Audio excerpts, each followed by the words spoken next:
Hello' everyone, মই বকুল আৰু আপোনালোকে চাই আছে মোৰ অন্য এটা মিনি ব্লগ। আৰু আজি আহিছোঁ পলাশবাৰীত ৰাস চাব, যিহেতু গোটেই অসমত ৰাস চলি আছে। আৰু এইফালে চাব পাৰে কালিয়া দমনক থিমক লৈ পেলাই পলাশবাৰী ৰাসৰ মেইন গেটটো। আৰু এনেকৈ সোমাই আহিয়ে দেখিব আপোনালোকে প্ৰথমতে ৰাধা কৃষ্ণৰ কেইটামান মূৰ্তি, মানে তিনিটামান আছে। আৰু এইফালে ফুলাৰ ধুনীয়াকৈ লাইটিং চাইটিং কৰিছে, ফটো চটো দিব পাৰে আপোনালোকে। আৰু এইফালে ষ্টেজখন আছে। আৰু এনেকৈ অকণমান আগলৈ আহিলে দেখিব এইফালে বাহিৰে বনোৱা মণ্ডপ, লগতে এইফালে আছে ৰাসত ওলোৱা মূৰ্তিবোৰ।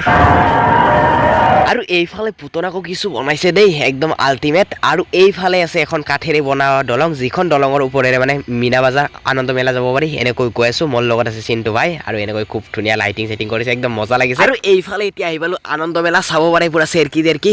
মানুহ বাৰু সিমান হোৱা নাই, যিহেতু মানে আজি 5 নম্বৰ দিন। আৰু যদি আপুনি ৰিল বনাই ভাল পায় তেনেহ'লে ইয়াতে ৰিল বনাব পাৰিব 4 টকা দি। আৰু এইফালে আছে প্ৰকাণ্ড চেৰকি, মই আৰু চেৰকিতে এবাৰো উঠি পোৱা নাই, ভয় লাগে, তো চাব পাৰে। আৰু এইফালে আছে পাগলা গাড়ী পুৰা একদম ঘূৰি আছে। আৰু আজি মানুহ বেছি নাই, যিহেতু মানে 5 নম্বৰ। তো আজি ভিডিঅ'টো আছিল, যদি ভাল পালে